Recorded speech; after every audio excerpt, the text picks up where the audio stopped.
The last kilometers were especially difficult for me. I nervously tapped my fingers on the steering wheel, constantly glancing at my phone. Messages were sent into the void, calls were cut off by long, anxious beeps, and it was driving me to quiet madness. My parents had not answered for the second day, although they used to always pick up and eagerly call me themselves. My heart was pounding somewhere in my throat. Bad thoughts made my chest cold, although I tried with all my might to drive away the dark scenarios. I turned on the radio to drown out my own thoughts. At first, some meaningless pop music was playing, but then the voice of the announcer sounded. A man is wanted.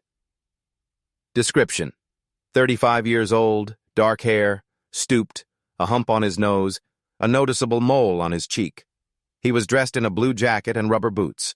Special features: absence of the index finger on the right hand. 3 days ago, he left his house in the area of the Rasvet Dacha village and did not return. Anyone who has any information, please. I sharply turned off the radio. The tension increased even more because I was just heading to the Rasvet Dacha village. As always, at the beginning of summer, my parents went to the dacha, where they lived until October. Usually I called them a couple of times a week. We talked about my affairs and their worries. Mom constantly invited me to visit, but I waved it off. Work. This time, too, I, as always, called them. But there was no answer. I thought, maybe they are digging in the garden and can't hear. But even after a few hours, they didn't pick up the phone. Without thinking twice, I packed up and drove. The dacha was outside the city. The journey was long, and I managed to wear myself out. When the car turned off the highway onto the familiar dirt road, I gripped the steering wheel tighter and felt drops of sweat unpleasantly roll down my back. Now I'll drive up to the plot and see something terrible. The house broken into, the windows smashed, or the door wide open inside. But when the car, raising a cloud of dust, stopped at my parents' house, everything looked completely normal. The little house, the same faded paint from the rain and sun, the shed, a little lopsided, as if it was tired of standing for so many years. I turned off the engine, got out and looked around, listening. Silence. Not a sound around, as if everything had died out. "Mom! Dad!" I called. Almost immediately the sound of the door opening was heard, as if they were just waiting for me to call out to them. My parents came out onto the porch, lively and completely calm. Dad smiled, squinting myopically at the sun. Mom was wiping her hands on her apron and waving to me in greeting, as if nothing had happened. "Mom, Dad, are you okay? Why aren't you picking up the phone?" I asked, trying to hide my concern. I didn't know what to think. Dad waved his hand as if swatting a mosquito away. "Oh, we're busy. We don't have time to mess with your calls. You know, the garden won't wait." Mom nodded in agreement and smiled. But in that smile there was something not right. It seemed strained and artificial to me, as if glued to her face. I followed them to the backyard and froze in place, stunned by what I saw. All my life I was used to seeing disorder here and garden beds overgrown with weeds, where my parents somehow grew a few vegetables, more out of habit than for the sake of the harvest. But now before me lay a completely different garden, neat, as if from a TV show about dacha miracles. Each bed was perfectly straight, marked out as if with a ruler. Not a single extra blade of grass, no weeds. The zucchini had grown huge. On them, drops of dew sparkled brightly, cucumbers, one by one, green, juicy. And the strawberries looked as if they had been specially rubbed with wax for an advertisement. Large, bright red, shiny. Only the smell was strange, so unpleasant, sweetly rotten, with tart notes of something else. I led my nose, wrinkling from the stench, but quickly waved it off. Manure, probably, a normal thing for a dacha. Not for me, a city dweller, to be picky. "What? Did you decide to set a record or send the harvest to an exhibition?" I feigned a playful tone, but my voice sounded false. My parents exchanged glances, smiling the same unnatural smile. Dad slightly raised his eyebrows, and Mom, as if repeating a pre-prepared phrase, said quietly, "Yes, these are such fertilizers, son. Miracle fertilizers." The neighbors advised them, "Here now, everyone is like this. The earth here is special, and it needs to be fed in a special way." Dad silently nodded, and I noticed how his eyes flashed with a strange spark, which I had never seen before, and Mom ran her palm over her apron, as if wiping off invisible dirt, and added, "Now you see we have order too, a harvest to make everyone envious." Something in their voices, in these unnatural smiles and mannerisms, worried me, as if they were carefully hiding something that they did not want to talk about out loud even with me. I tried to dismiss these thoughts and again looked at the ideal beds. Maybe I'm just tired, since I'm nervous about such nonsense. Maybe it's a sense of guilt. I never have time to come to my parents, so I start to get all worked up. I took a deep breath, from which I again felt this unpleasant smell and forced myself to smile. "Well, since I have arrived, I will stay for the weekend. I will help you with your miracle garden." Mom nodded as if she had been waiting for just that, and Dad smiled again. But his gaze at the same time strangely froze, as if he was looking somewhere through me, into some reality of his own, understood only by him. In the depths of my soul, I already understood that I would not leave here until I found out what was happening.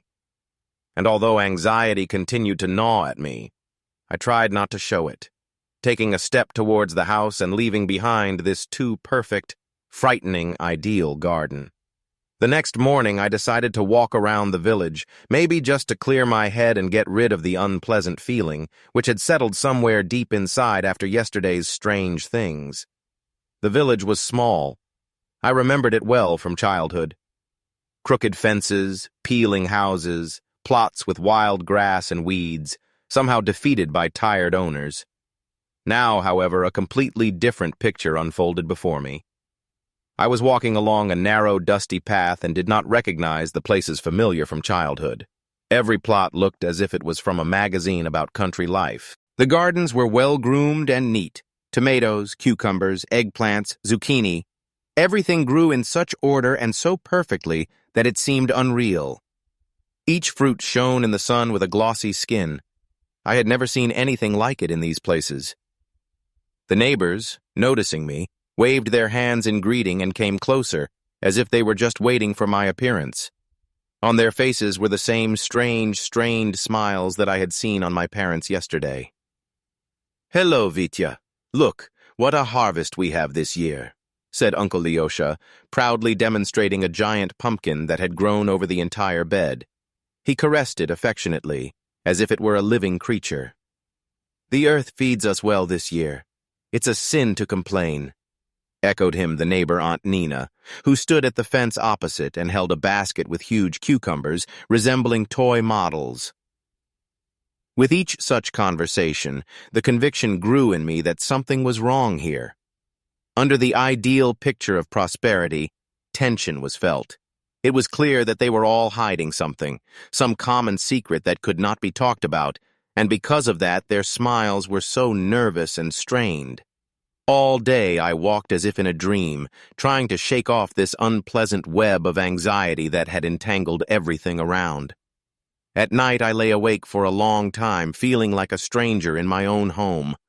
I tossed and turned, unable to fall asleep. Suddenly, a faint light from a flashlight touched the window pane, froze for a moment, and again slid on, as if someone's attentive gaze. I became curious, and I cautiously got up, approached the window, slightly lifting the curtain. My heart stopped. My parents were standing in the yard near an empty bed and were quickly, silently digging the earth. Their movements were sharp and precise, their faces tense, as if they were performing an important and strictly secret task. Something in their silent concentration scared me. "Mom!"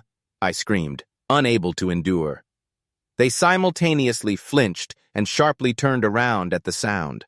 Their faces, illuminated by the flashlight, seemed alien and stern to me. For a few seconds they looked at me silently, And then Mother smiled her new alien smile and said calmly, "Why aren't you sleeping, son? Go to bed." Dad and I just decided to prepare the bed. The earth here is not simple, it requires attention. Her voice sounded convincing, but her gaze for some reason made me turn cold. I nodded, not knowing what else to say, and lay back down. Sleep did not come. Anxiety continued to gnaw at me like a rusty saw. In the morning, when I went out into the yard, I froze in place. Where yesterday there was an empty dug-up bed, now mature, bright red tomatoes flaunted, large and shiny, as if they had just been brought from a store of terribly expensive organic food. My heart pounded madly, and a thought flashed in my head, from which I felt completely unwell. How could this have happened in one night? My parents approached from behind completely calmly, as if nothing unusual had happened. Their faces were serene and content, but their eyes stubbornly avoided looking directly at me. "Mom, Dad, what's happening?" I tried to speak evenly, but my voice betrayed my tension. They just smiled, not answering anything. In the evening, Mother prepared dinner from those same tomatoes and other vegetables from our mysterious garden. The salad stood in a deep bowl on the table, exuding the same sweetly rotten tart aroma, from which I began to feel nauseous. My parents ate with pleasure and greed, completely absorbed in the meal. I tried to start a conversation again to find out what was happening, but they seemed not to hear, devouring vegetables with both cheeks and not lifting their eyes. My stomach came to my throat, and I cautiously pushed the plate away, apologized, saying that I was tired and would go to bed. None of them objected. They continued to eat, not paying any attention to me, as if I had become completely superfluous in their ideal, mysterious world. At night, I did not sleep again. I lay motionless, looking at the ceiling and listening to the monotonous ticking of the clock in the kitchen in the distance. It seemed that the seconds stretched and got stuck in the semi-darkness of the room. Time became dense and slow, like candied honey. Outside the window, the darkness stirred, in which the silhouettes of trees and fences were guessed. And for some reason, the feeling did not leave me that someone invisible was carefully watching me from the depths of this darkness. Unable to withstand the stuffy stupor, I cautiously got up from the bed, trying not to wake my parents, and quietly went out onto the porch. The night freshness hit me with coolness. My lungs sighed with relief. For a few minutes I stood, inhaling the damp air, while my eyes got used to the darkness, and suddenly I noticed how in the depths of the neighboring plots, flashlights began to light up one after another. Small yellow lights lit up silently and synchronously, as if participants of some strange night ritual. I tensed up and stepped forward, trying to see what was happening. In the dim light of the flashlights, the figures of the neighbors were moving slowly. Silently and concentratedly, they bent over their beds, carefully and methodically digging something into the ground. Their movements were coordinated, their faces frozen in almost religious obsession. I flinched from a sharp rustle behind my back. Turning around, I saw that my parents had also come out onto the street. They silently headed to the garden, not even noticing that I was standing nearby. Their gaze was directed only forward, as if an invisible force was pulling them to the beds. I hid, holding my breath, and quietly stepped behind them, trying not to give myself away with a careless movement. My parents walked deeper into the plot, silently knelt down and began to dig the earth with their hands, quickly and carefully, as if they were afraid to disturb it. Hiding behind a thick currant bush, I peered at the dark silhouettes of my parents. The beam of the flashlight trembled, casting long, distorted shadows on the beds. My heart went out of rhythm when the light snatched from the earth what my parents were diligently and carefully putting into the neatly dug holes. It was human remains, legs sticking out of clumps of earth, parts of arms and blue, with dirty shreds of skin and palms frozen in agony. a head with dark hair. I managed to snatch a glimpse of part of the face. It was frozen in a grimace of unspeakable horror. For some reason, I noted that there was a large mole on the cheek, and on one of the hands there was no index finger. And only then I understood that this was that same missing man about whom they talked on the radio. My throat tightened so that it became impossible to breathe. I jumped out of my hiding place, not realizing what I was doing, and screamed. My voice sounded desperate and broke, as if it had shattered against the dark walls of the night. "What are you doing? What are you creating?"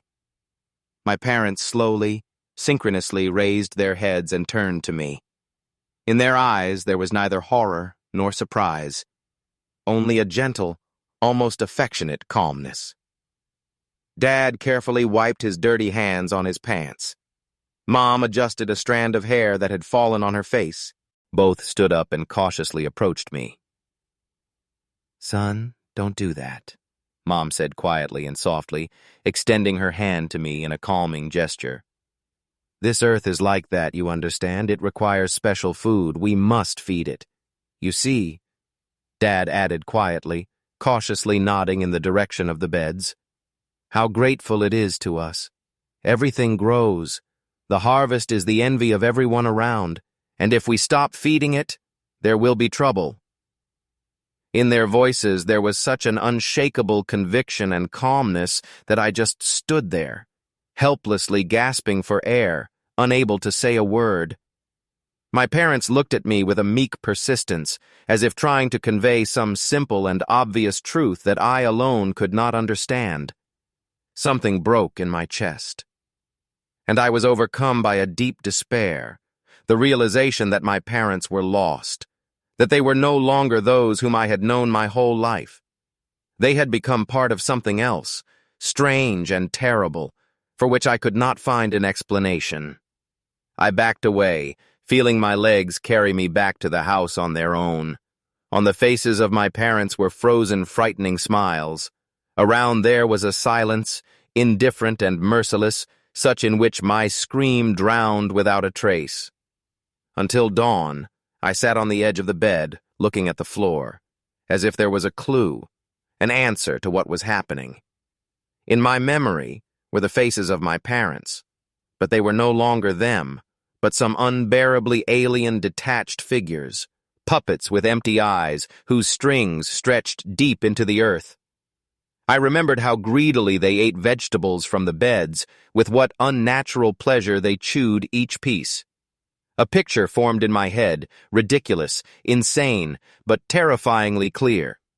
It's all about these plants, about the monstrously perfect fruits that grew on the parents' land. They do something to people, drive them crazy, turn them into obese, obedient dolls. This thought suddenly gave me strength. I must save them. At any cost, pull my parents out of this dark trap. And for this, I need to destroy what poisons them day after day. When the first rays of the sun cautiously touched the windows, I silently left the room, stepping on the floor, as if on thin ice. My parents were sleeping behind a closed door, but my heart was squeezed by fear that they would wake up and understand what I was planning. Outside it was still gray and damp. There was morning fog in the air. I went straight to the shed, with the rusty hinges of the old door creaking. The smell of gasoline immediately hit my nose, pungent, sharp, like an alarming cry, confirming the correctness of my decision. Grabbing a heavy canister, I hurried to the garden. Every movement was given off by a heaviness in my chest. My hands were trembling, but I carefully watered the beds, zucchini, tomatoes, strawberries. The liquid spread over the earth in muddy puddles, was instantly absorbed, and its sharp smell dispelled the sweet stuffiness that enveloped the plot. After finishing, I took out a lighter and clicked the wheel. The spark flared up a tiny star, and I, without delay, threw it onto the gasoline-soaked soil. The fire rushed, embracing the plants with a furious crackling, and at the same time the air was filled with a low guttural hum. It seemed that it was not just grass and leaves burning, the earth itself was coming to life. It vibrated, shuddered under my feet, filling the space with a tormenting, prolonged moan. On the porch, the door slammed. My parents, who ran out, froze in place, looking at the garden with an expression of horror and despair. "What have you done?" Mother screamed. "You have angered it. It will not forgive us for this." Her voice sounded unnaturally high, like the screech of metal on glass. Dad rushed forward, trying to run up to the burning beds, but the flame did not let him closer. In their eyes, for the first time in all this time, a genuine fear flickered, deep, painful, completely sincere. The earth suddenly trembled even more, and I clearly saw how its surface began to swell, covered with bumps and cracks. As if something huge and sinister was awakening inside, which had long been sleeping in the dark depths of the soil. My parents continued to scream, rushing about, wringing their hands. And at this moment I realized that I no longer recognized them at all. They belonged to it, this strange, hungry, greedy earth, and now it had come for them, to take what belonged to it. The sound was such as if hundreds of voices were groaning, merged into one. It was low, tormenting, and endless. I tried to back off, but my legs turned to stone, unwilling to obey. Before my eyes, the garden was frozen, shrouded in the crimson glow of the fire, and the parental figures in the reflections of the flame seemed like shadows, cut out of black cardboard. Suddenly the earth parted with deep cracks, and from them thick, wet, slippery from dirt roots burst out, similar to the vile tentacles of a gigantic underground monster. They instantly wrapped around the legs of my parents, pulling them into the loose, burning soil. I screamed, trying to rush to them, but the roots threateningly stretched in my direction, warning me not to come closer. "No!" A hoarse, helpless moan broke from my throat. My parents did not even resist. They were happy. Their faces, illuminated by the glow of the fire, remained calm and serene, as if what was happening was natural and long-awaited. They smiled softly and meekly, looking at me with eyes full of affection and acceptance. "We must feed it, son," Father said quietly, and his voice, calm and confident, cut through the low hum of the burning earth. "Now we are a part of it," Mother added with a smile, extending her hand to me, which was already entwined with flexible roots. They writhed, penetrated under the skin, weaving into veins and muscles, merging with their flesh into a single whole, as if the earth had decided to take what belonged to it. I backed away, unable to look away from this monstrous scene. My legs carried me away by themselves, but my eyes continued to see how the roots were pulling my parents deeper, distorting their bodies and faces, turning them into something that could no longer be called people. "We must feed it." Their voices sounded quiet, gentle, but at the same time distant and unnatural, as if this very monster, lurking in the depths of the earth, was speaking through them. I turned around and ran, not knowing the way, stumbling and falling, getting up again, rushing away from the dacha, from the village, from this madness that had devoured my parents. Their voices haunted me for a long time, mixing with the crackling of the fire and the whisper of the foliage, repeating the same phrase, sounding quieter and quieter. "We must feed it." Since then, several months have passed. I live in the city. I don't go outside unnecessarily. I avoid parks, markets, flower shops. I spend most of my time locked in a rented apartment where the windows face a deaf courtyard without a single tree. The neighbors probably think that I'm crazy, but so be it. I myself am no longer sure where reality ends and something else begins. The first weeks after my escape, the TV did not fall silent. The fire attracted attention. Firefighters, police came there. Later, special services arrived. They talked about chemicals, soil infections, but no one could connect this with the mass disappearance of people in those areas. Then there were rumors, as if the military tried to cement the garden, but it didn't. Teat work, as if at night the earth still breathes. And then the news suddenly disappeared, as if someone from above waved a hand, Do not stir up. Do not dig deeper. The village was erased from the map. In place of the road, a concrete block, a rusty sign. No entry. Quarantine. My nights have turned into endless nightmares. I, waking up in silence, sticky from cold, viscous sweat with a scream that gets stuck in my throat. But worse than anything is not dreams. Worse is the voice. Every night I hear her. Mom, a whisper through the darkness. Gentle, a little tired. So familiar, as if she is standing in the doorway of my room and looks with reproach. You should have come, son. Helped at least a little. We have become old. The earth needs to be fed. The weeds need to be weeded out. The earth is hungry, son. We want to eat.